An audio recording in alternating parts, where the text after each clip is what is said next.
Healthy Living, brought to you by the Christ Hospital. Aortic stenosis is thickening or hardening of the aortic valve, often as a process of aging and often associated with the classic risk factors for atherosclerotic cardiovascular disease like smoking, high blood pressure, high cholesterol. And this impairs or reduces the mobility of the valve so that the heart has to work much harder to pump blood across this valve to get it out to the body. Aortic stenosis is one of the two most common valvular heart problems we see. Aortic stenosis and mitral regurgitation rank amongst the top 5 Medicare cardiac discharge diagnoses, so these are common. It increases as a function of age. 10% or more of people who are 80 years of age or older have some degree of aortic valve stenosis, and up to a third of those can be severe. So this is common in an aging population, and it's a need, a void that must be addressed. Well, the classic triad of symptoms are shortness of breath, particularly with exertion, chest tightness or discomfort, particularly with exertion, and then lightheadedness or passing out. That's the classic triad of shortness of breath, chest pain, lightheadedness, that once those occur, the average survival is only between 1 and 2 years. It's pretty easy to figure this out.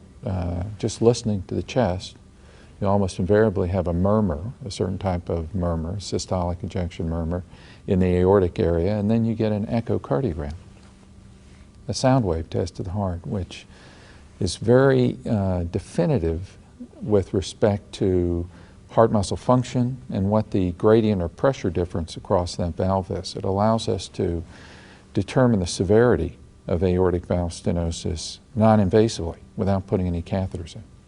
Our team is constantly refining the process, constantly trying to improve the process to optimize patient outcomes and also to minimize the trauma and the inconvenience of the procedure. If you can imagine coming in, having your aortic valve replaced, you're 80 years old, you had prior bypass surgery 15 years ago, a common scenario, and you're going home the next day. It's pretty remarkable. I mean, you're walking home, not to a chronic care facility. You're going home.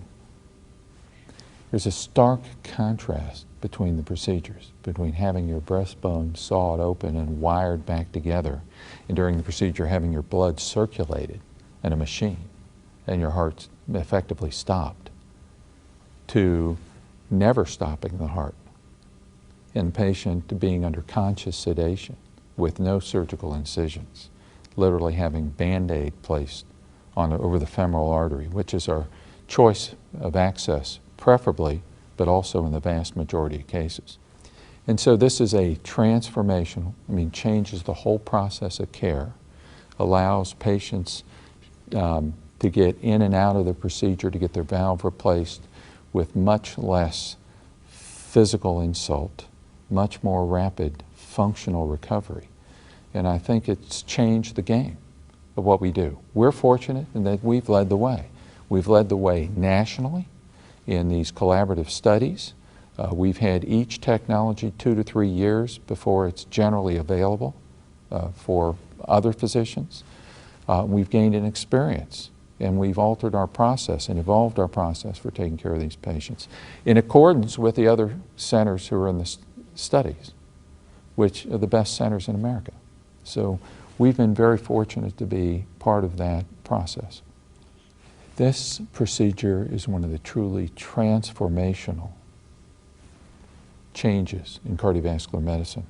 Call 513-206-1234 or visit thechristhospital.com for more information.